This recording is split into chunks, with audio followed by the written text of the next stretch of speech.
Hi, my name is Florian from Quality Guru, where I answer your questions and share knowledge about quality management.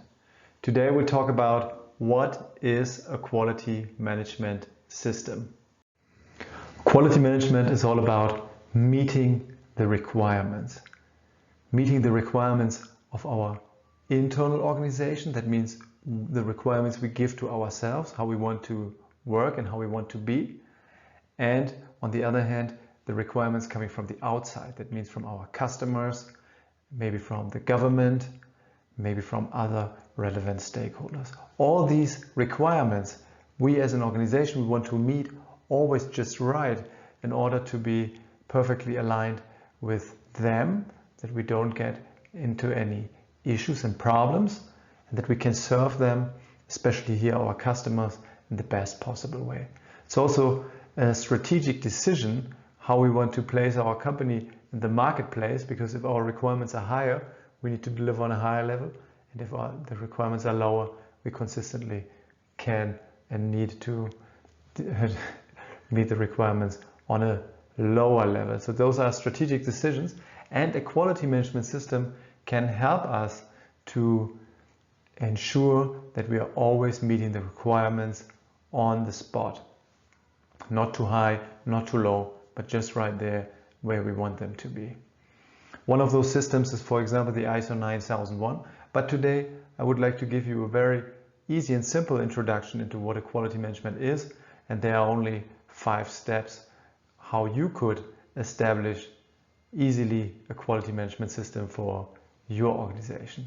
So what would you need to do first? So first step would be that you somehow define the vision or the direction with regards to quality for your organization. And this is called in the ISO 9001, for example, a quality policy.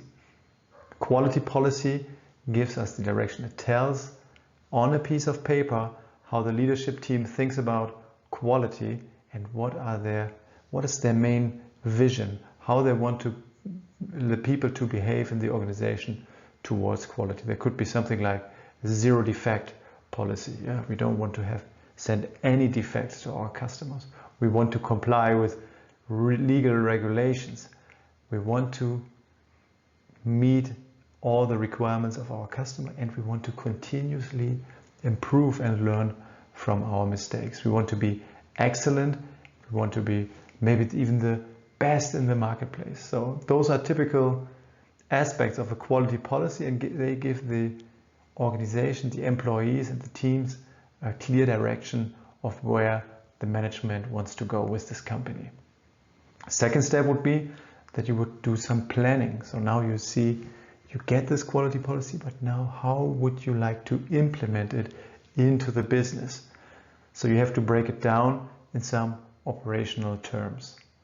And here one first step is that you need a process approach for the company. You need to plan your business process, how you want to ensure that you meet all these requirements. So you can, for example, say, okay, my customer wants this, and what do I need to do in order to ensure that I always give this on this level to my customer? And then you can think backwards, what are the steps I have to do?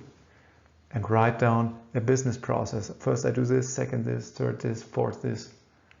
And at the end, I'm always able to deliver the right value and quality level to my customer. So when you do this planning, you can also put objectives for the customer which are relevant for them. For example, like 0 defects. I don't want any returns from my customer, return program. Delivery on time will make my customer happy. I can measure the customer satisfaction directly with surveys.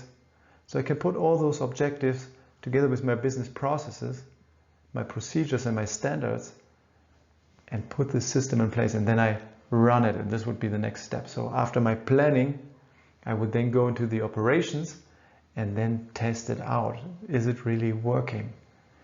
And then I see if my planning was correct or not.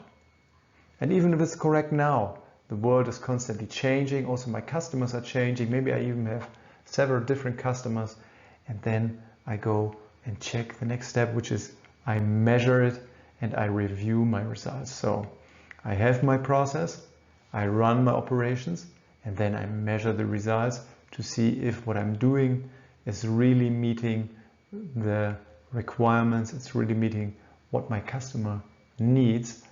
And here I review it, and then in the final step, the leadership team should look at those results when they review it and then take some action. Yeah? For example, it could be that they're not meeting certain requirements, and then they have to do some analysis and go back and take some actions to make it better. And then this is basically the start of the continuous improvement journey, because they get better and better and better at meeting the customer requirements more consistently, on a better level, on a higher level, with less resources, with less deviation. And this is what a company over time will make an excellent company. The final step is, now that you have this system, you don't want to lose it never ever again. So you establish it once, and then you maintain it, and then you continuously improve upon it.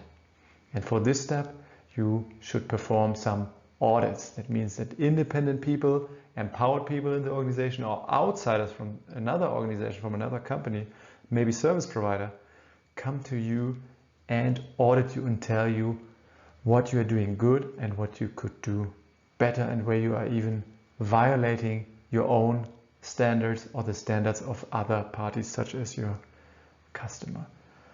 So all these steps together build up a very simple and basic quality management system based on your organization. It could be a little bit bigger and more complex, or if you have a smaller and younger organization, it could be very simple and very lean. So based on your needs, based on your business model, based on your targets, you could then tailor-make this kind of approach to your needs, and you can build a structure which helps you to always reach your quality results and ensures that your organization meets the requirements. Let me know what you think about this. What kind of experience do you have with quality management? Let me know in the comments. I'm looking forward to reading them, and see you in the next video.